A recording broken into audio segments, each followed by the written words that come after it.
Quand j'étais petite et que j'allais dans le village de mon père, en Auvergne, on mangeait souvent les légumes du jardin. Parmi mes souvenirs les plus forts, je me rappelle de la saison des salades frisées.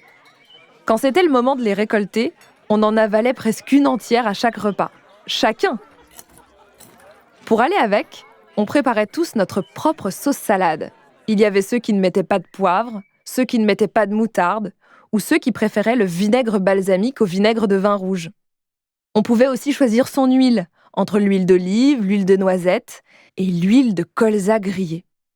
C'est une huile foncée, produite localement, qui a un goût et une odeur particulièrement prononcés. Dès que je débouchais la bouteille, je sentais ces arômes de choux très corsés, entêtants et boisés. Ça embaumait mon assiette, puis la cuisine. J'adorais ça. Une fois adulte, j'ai souvent repensé à cette huile, et je l'ai plusieurs fois cherchée à Paris ou même sur Internet. Mais comme elle n'est produite qu'en Auvergne et que ça reste quand même un produit assez rare, j'en ai jamais retrouvé. Et puis, à Noël dernier, ma belle-mère m'en a offert en cadeau. On peut trouver ça un peu étrange, mais je peux vous assurer que j'étais ultra heureuse. Je tenais dans mes mains la fameuse bouteille d'huile de colza grillée que j'avais vue et sentie toute mon enfance. Ce qui est intéressant, c'est que ma première réaction n'a pas été de la goûter. Non, je l'ai débouchée et je l'ai sentie. J'ai pris 3 grandes inspirations et j'ai laissé son odeur envahir mes poumons. C'était une expérience quasi mystique. En un instant, je me suis retrouvée gamine dans la cuisine de mon père et de ma belle-mère. J'ai senti sous mes doigts la table beige aux revêtements rugueux. Je me suis souvenue du bruit que faisait la porte du placard à condiments juste sous l'évier, dont l'aimant a toujours été trop fort. Je me suis rappelé aussi le goût de la salade frisée, que je coupais consciencieusement avec mon couteau. C'était un modèle à bout rond, dont le manche était en bois. Je m'en suis souvenue si clairement que c'en était presque violent. L'huile de colza grillée, c'est un peu ma Madeleine de Proust à moi. Pour cet épisode, je me suis donc demandé en quoi la nourriture était liée à notre mémoire. Comment peut-on se souvenir si bien de tout le contexte qui entoure un plat ou un aliment que l'on a mangé dans notre passé ? Pourquoi ces souvenirs sont-ils souvent rattachés à notre enfance ? Et pourquoi nous reviennent-ils sans crier gare, violemment, sans que l'on puisse s'y préparer ? Je m'appelle Lauriane Meulière, je suis journaliste, j'adore manger, mais surtout, j'adore vous en parler.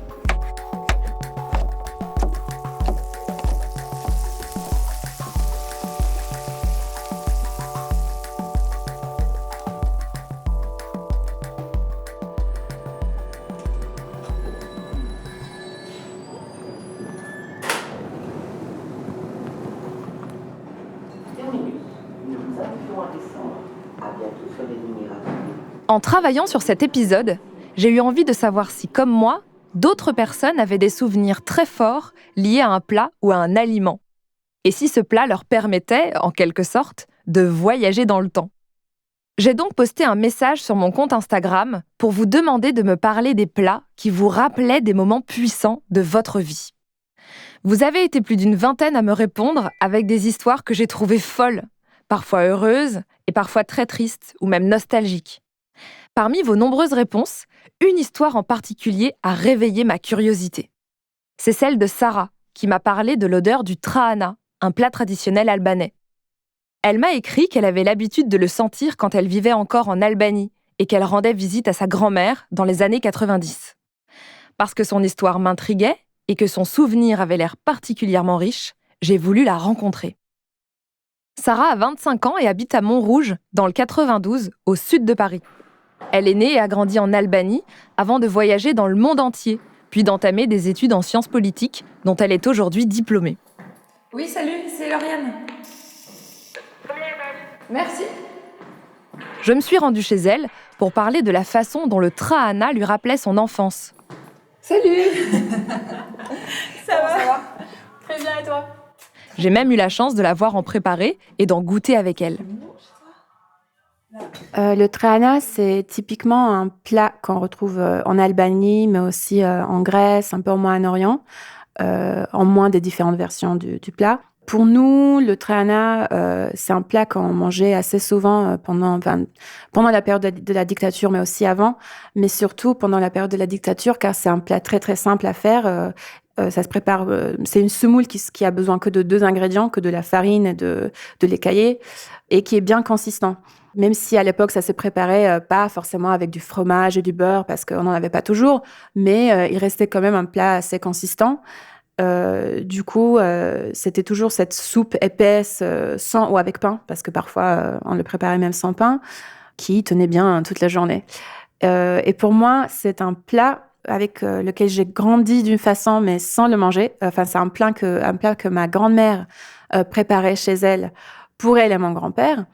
Il me gardait assez souvent quand mes parents étaient au travail. Du coup, je passais vraiment plusieurs jours par semaine chez eux. Et pendant l'automne, ma grand-mère se lançait pour la préparation du trahana en quantité, en masse pour l'hiver. Donc, chez elle, elle préparait la pâte, puis elle préparait la semoule qu'elle laissait sécher en l'étalant sur des draps qu'elle mettait dans ses 3 chambres. Chez elle, il y avait un studio, il y avait 2 chambres, enfin sa chambre à elle et mon grand-père, et une chambre où moi je dormais. Et ces 3 chambres, en fait, elle les couvrait de trahana qui se fermentait et qui se séchait. Du coup, c'était vraiment les 3 chambres secrètes où pendant l'automne, il y avait des draps de lit énormes avec cette semoule dorée. Elle avait vraiment une couleur dorée, un peu orange, et qui sentait très, très fort.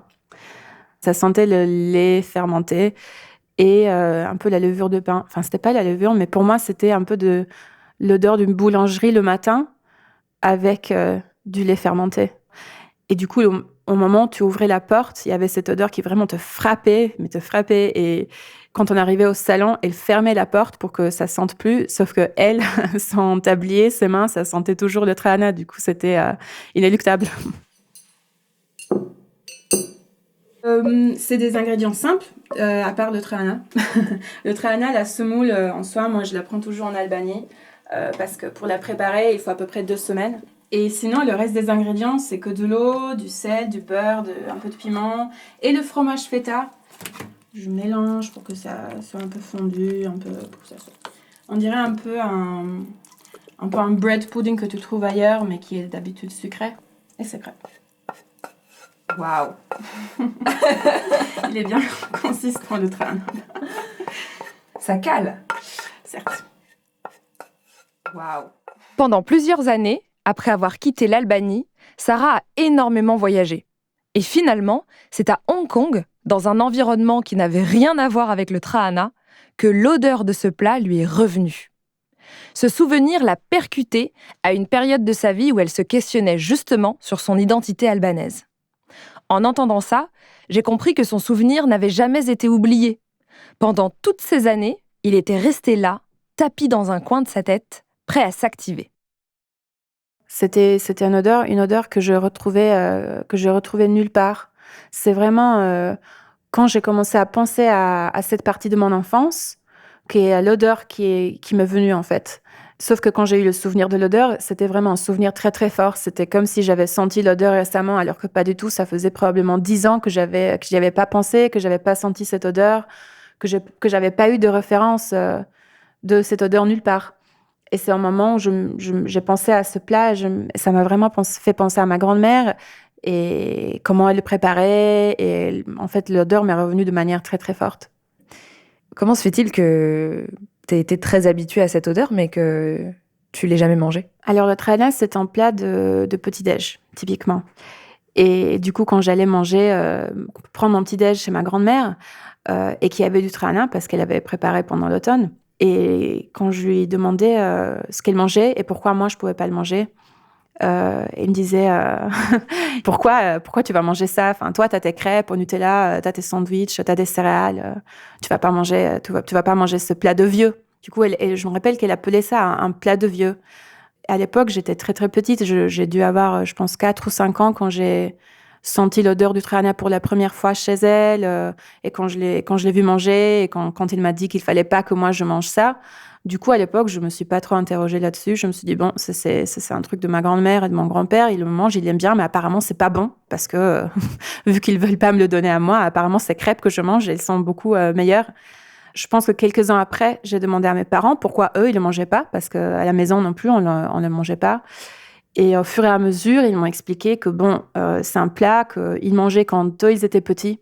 Et vu que c'était une période de dictature, assez souvent de pauvreté, ils n'avaient pas forcément beaucoup de choix dans ce qu'ils mangeaient, parce qu'aussi tout import était interdit. Enfin, on mangeait que des produits qui étaient produits en Albanie. Du coup, eux, ça les ramenait un peu à cette période-là, et ça les rappelait. Enfin, pour eux, c'était un plat qu'ils mangeaient par force et pas par choix. Alors qu'ils disaient que bon, aujourd'hui, tu vois, tous les placards, ils sont pleins de choix. T'as des gâteaux, t'as du pain, t'as des confitures, etc. T'as pas besoin de manger ce trahana, en gros. Du coup, vas-y, on va pas le manger. Laisse ça pour tes grands-parents. Donc on se replonge un petit peu dans le passé. Tu as 23 ans.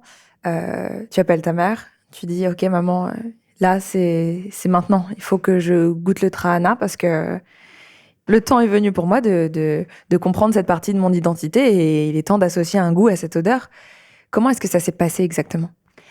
Alors, c'était assez étrange, en fait. Je l'ai appelée, je lui ai dit Maman, mais tu sais, moi, j'ai jamais goûté le trahana. Et ses réactions, je m'y attendais pas du tout. Elle se dit Ah bon?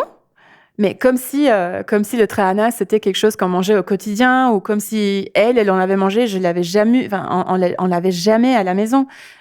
Du coup, elle m'a dit bon, d'accord, écoute, la prochaine fois que tu reviens, je vais te préparer le trahana. Du coup, probablement quelques semaines ou quelques mois après, j'étais chez mes parents en Albanie et je me suis dit maman, on va manger le trahana. Et du coup, je l'ai vu le préparer, je l'ai mangé, j'ai adoré, j'ai trouvé ça très confortant. Et c'était bizarre parce que d'un côté, c'était vraiment un goût complètement nouveau, mais à la fois, j'avais l'impression de le connaître. Je propose que tu passes à la dégustation. Avec grand plaisir. Pour que j'ai une idée un petit peu de ce qui se passe quand tu manges ce plat. Alors, déjà, il y a plusieurs textures. Parce qu'il y a quand même le pain qui est un tout petit peu dur. C'est pour ça que moi, j'aime bien le toaster avec un peu de beurre avant. Et puis, il y a la soupe qui est plutôt... qui est bien mélangée avec le pain. Du coup, elle est bien...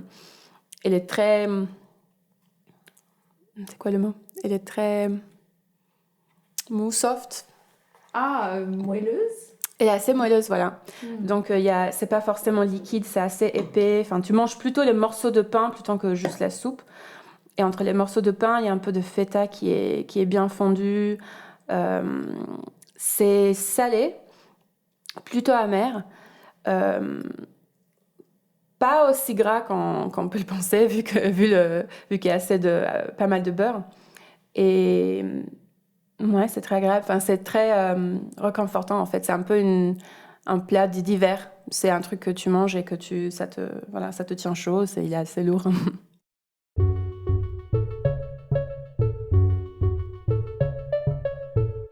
Si l'histoire de Sarah m'a marquée, c'est parce qu'elle illustre parfaitement les liens qu'il peut exister entre la mémoire et la nourriture.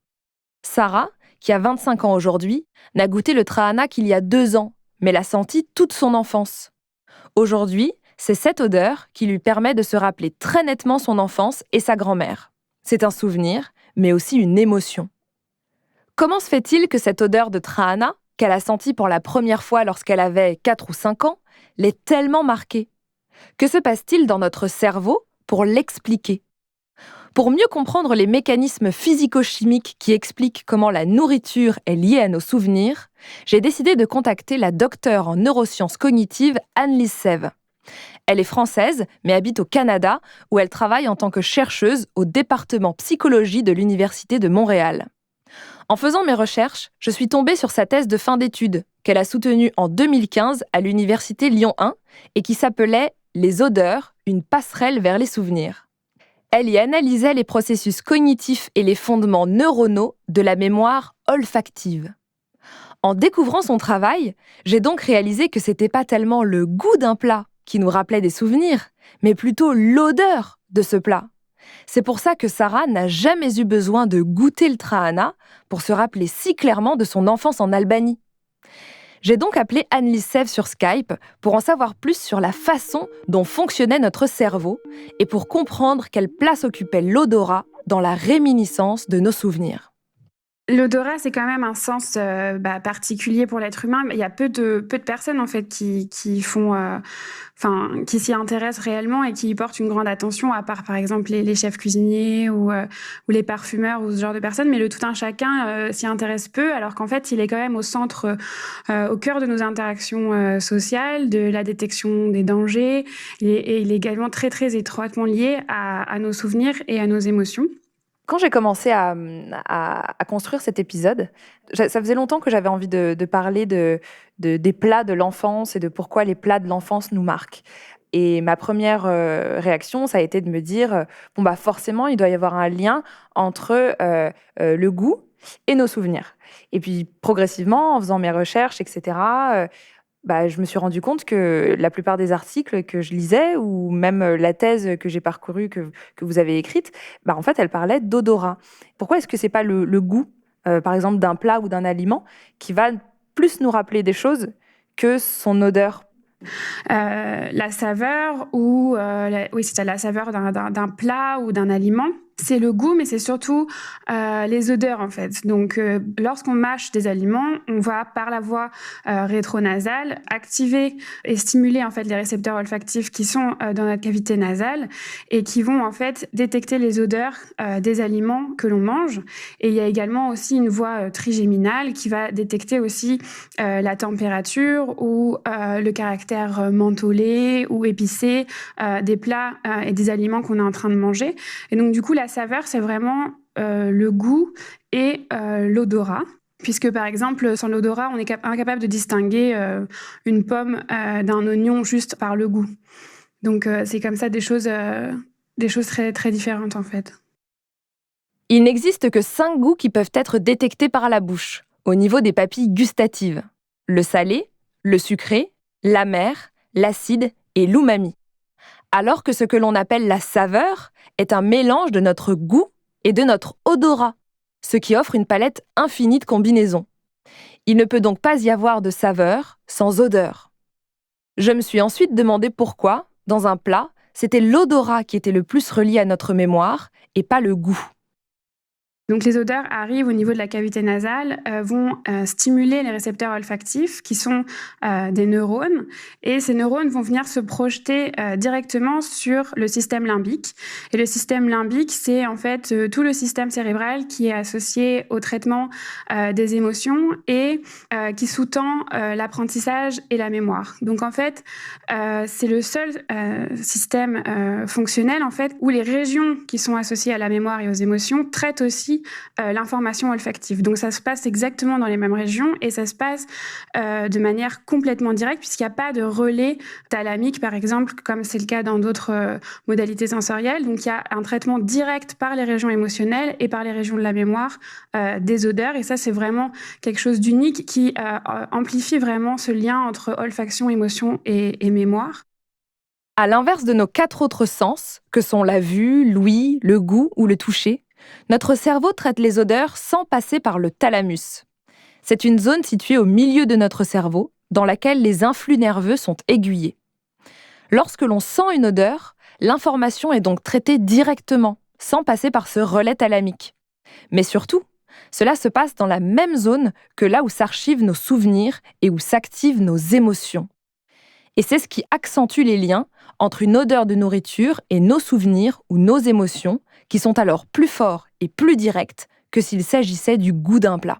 Et il y a des fois où on va sentir une odeur Et avant même de pouvoir identifier une odeur, par exemple d'orange ou autre, l'émotion qu'on a associée à cette odeur va ressurgir, va réactiver le souvenir qu'on a eu de cette expérience. Et parfois, le souvenir n'est même pas récupéré tout de suite. C'est vraiment d'abord les émotions qui ressurgissent, qui prennent une place, qui renaissent en fait avec vraiment grande vivacité et force.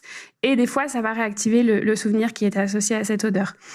Mais ça, c'est vraiment le seul sens qui fait ça. Donc, où les émotions font partie vraiment intégrante du système olfactif. En fait, la structure de notre cerveau favorise l'odorat par rapport à tous les autres sens dans la réminiscence de nos souvenirs ou l'activation de nos émotions. Et entre le témoignage de Sarah, qui a été très marquée par l'odeur du trahana, ou bien celui de ma propre expérience avec l'huile de colza grillée, je me suis demandé si les odeurs de nourriture avaient quelque chose de plus que les odeurs qui ne seraient pas liées à des aliments. J'ai donc demandé à Annelise Sève pourquoi nous étions souvent plus marqués par les odeurs de nourriture que par les autres odeurs. Les odeurs de nourriture, de manière générale, sont effectivement associées à plein de choses multisensorielles, donc le goût, sucré, salé, etc. Toutes les saveurs olfactives, la température, la texture, donc ça, c'est tout ce qui est intérieur et propre à la personne. Et c'est vrai que les odeurs alimentaires, comparées à d'autres odeurs de manière générale, sont forcément associées à quelque chose, à une interaction la plupart du temps, à un contexte social. C'est pas des choses qu'on expérimente tout seul. Donc il y a, de manière générale, pour toutes les odeurs de nourriture, c'est vrai, toute cette multisensorialité-là, plus ce contexte familial, social, émotionnel qui est associé et qui vient alimenter quelque part ce souvenir-là, le rendre encore plus riche et encore plus émotionnel qu'une odeur peut-être perçue tout seul dans la rue d'herbes coupées ou autre.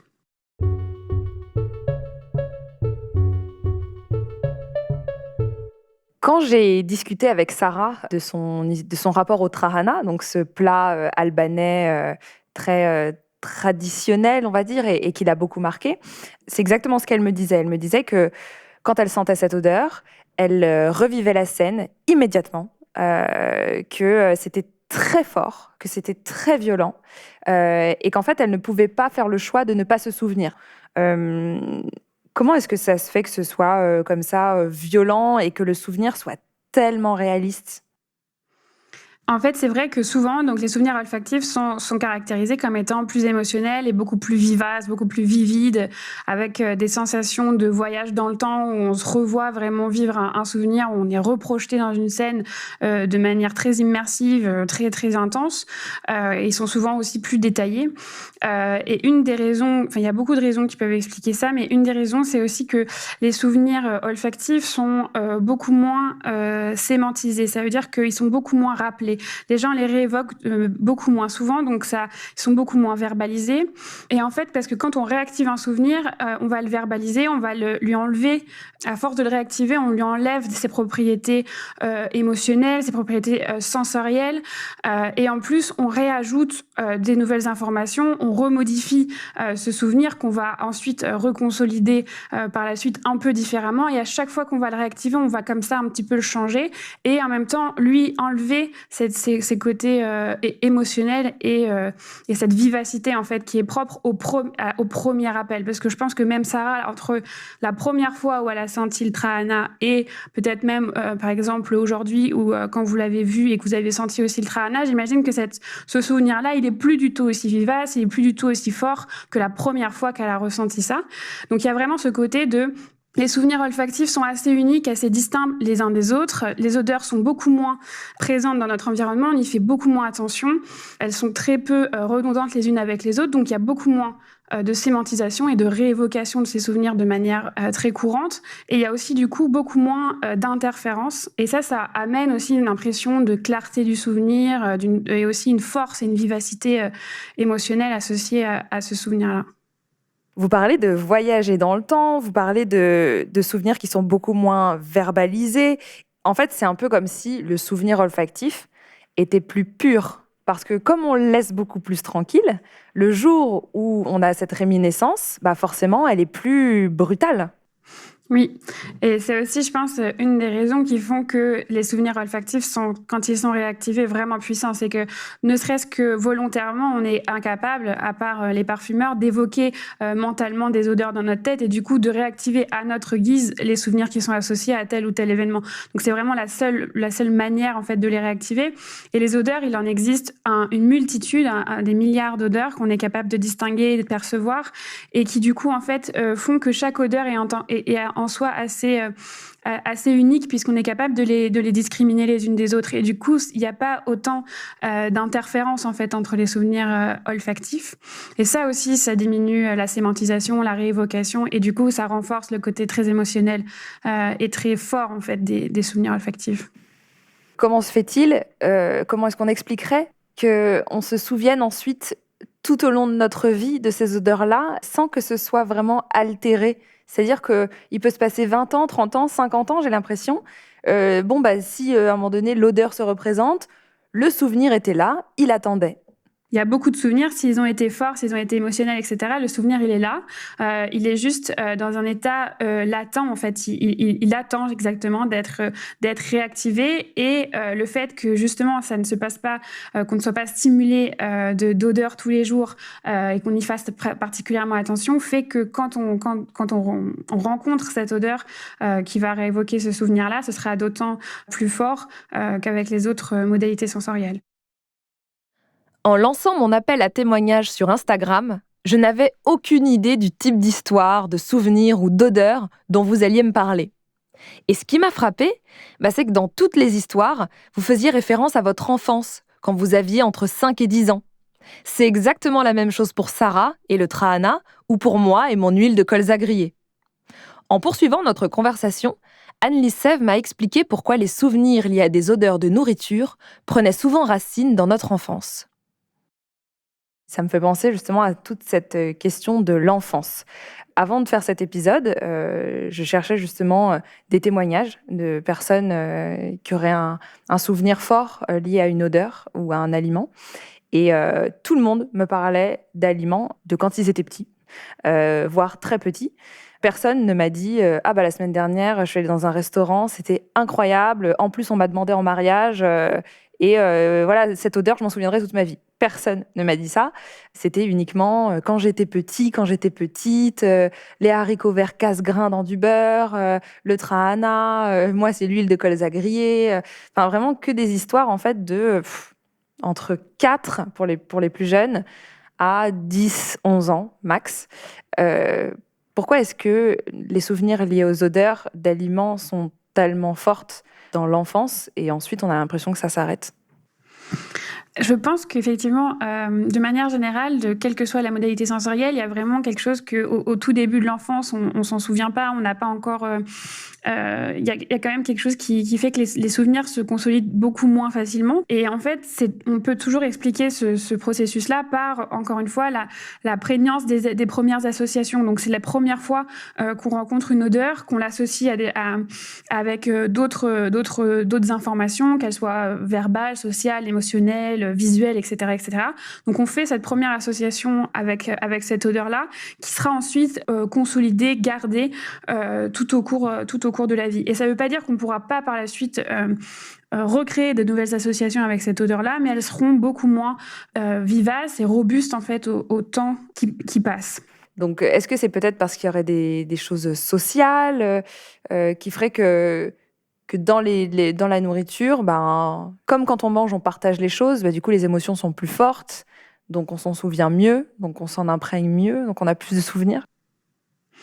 Je pense qu'effectivement, toutes ces odeurs de plats qui réévoquent des souvenirs très forts d'enfance, assez lointains, etc., c'est des souvenirs qui sont pas juste unisensoriels. C'est pas juste l'odeur ou c'est pas juste le goût, c'est l'odeur, le goût, la température, la texture, mais aussi le contexte social, le contexte émotionnel, qui était associé à cette odeur-là de manière récurrente au travers de la vie.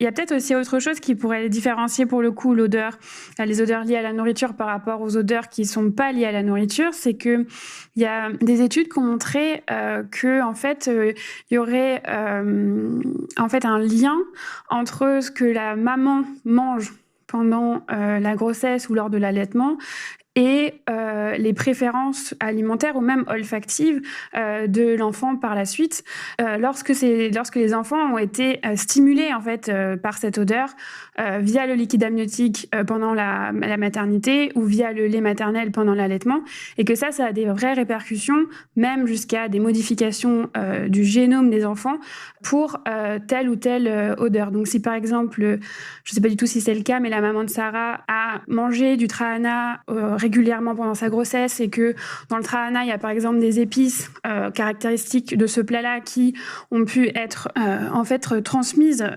via le liquide amniotique à Sarah, il est possible que de manière prénatale, elle ait déjà développé une sensibilité à cette odeur-là en particulier, qui pourrait aussi expliquer pourquoi cette odeur a ce pouvoir particulier par rapport à toutes les autres odeurs qu'elle a rencontrées dans sa vie. Peut-être que Sarah a donc été conditionnée à aimer le trahana alors qu'elle était encore dans le ventre de sa mère.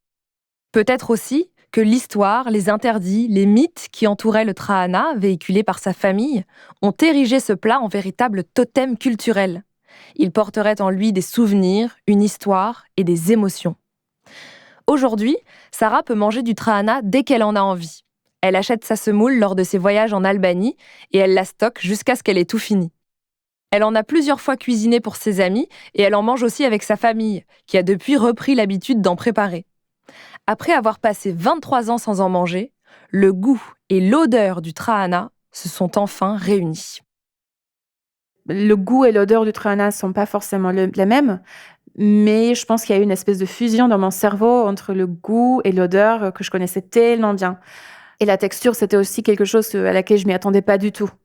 Du coup, c'était un moment assez spécial quand même.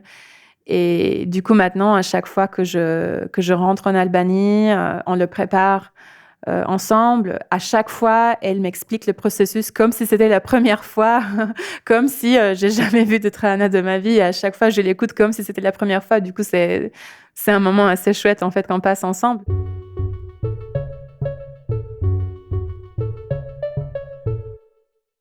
Avec l'histoire de Sarah et les explications scientifiques d'Anne-Lise Sève, on sait désormais pourquoi l'odeur de certains plats nous rappelle tant de choses, si rapidement et si intensément. C'est d'abord lié à la structure même de notre cerveau. Les informations olfactives sont traitées directement, au même endroit que là où on classe nos souvenirs et où l'on gère nos émotions. À l'inverse du goût, de l'ouïe, du toucher ou de la vue, l'odorat est le seul sens pour lequel les informations ne passent pas par le thalamus. À cela s'ajoute le fait que notre odorat est beaucoup moins sollicité et sémantisé que nos autres sens. On a moins l'occasion de sentir 2 fois une odeur que de revoir 2 fois une image, ou que d'entendre 2 fois le même son. On ne peut pas chercher une odeur sur Internet. On a également du mal à la décrire, et donc à se la représenter, ou même à en parler autour de nous, car nous n'avons pas vraiment de vocabulaire adapté pour ça. On ne peut pas non plus l'envoyer à quelqu'un pour qu'il la sente à son tour.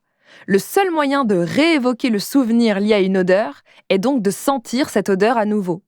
Et comme ça arrive pas si souvent, le souvenir, une fois mis à jour, est intact et très vivace. Ensuite, nos souvenirs liés à la nourriture sont généralement associés à des moments sociaux qui favorisent encore davantage la mémorisation et l'amplification de nos souvenirs par rapport à des moments que l'on vit seul.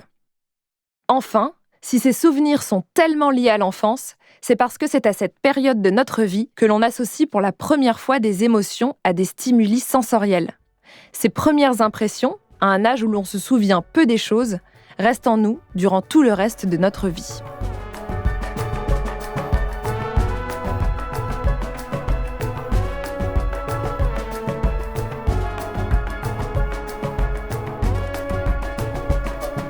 Vous venez d'écouter le 10e épisode de Manger. Et vous, quelles sont les odeurs qui vous replongent dans le passé, qui vous font voyager dans le temps, même si c'était il y a 10, 30 ou 60 ans? Dites-nous tout sur Instagram, @manger-podcast, et vous pouvez aussi aller voir mon compte, @Lauriane, avec 2 N, M-E. J'en profite pour remercier ici toutes les personnes qui m'ont envoyé leurs histoires lors de la préparation de cet épisode. Il y avait les chichis de Rachel, la pâte de piment du père de Jenny, le gigot de Noël de Margot, la soupe aux poireaux de Sonia, le pain fumé de Juliette, les haricots verts casse-grains de Jane, les clémentines de Natacha, la viande cuite à la poêle de Bénédicte et le ducat de Jean-Philippe. Manger se savoure sur iTunes, SoundCloud, YouTube, Google Podcast et toutes vos applications de podcast préférées. Si vous avez apprécié ce que vous venez d'écouter, vous pouvez nous laisser 5 étoiles et un gentil commentaire. On les lit tous, juré. Manger est un podcast de Louis Média, réalisé par Célia Caillot. La prise de son et le mix ont été faits par Tristan Mazir et Benoît Daniel. La musique est de Jean Thévenin. À la production de cet épisode, Maïel Diallo, avec Maureen Wilson et Mélissa Bounois. Lucille Rousseau-Garcia a aidé au montage. À bientôt!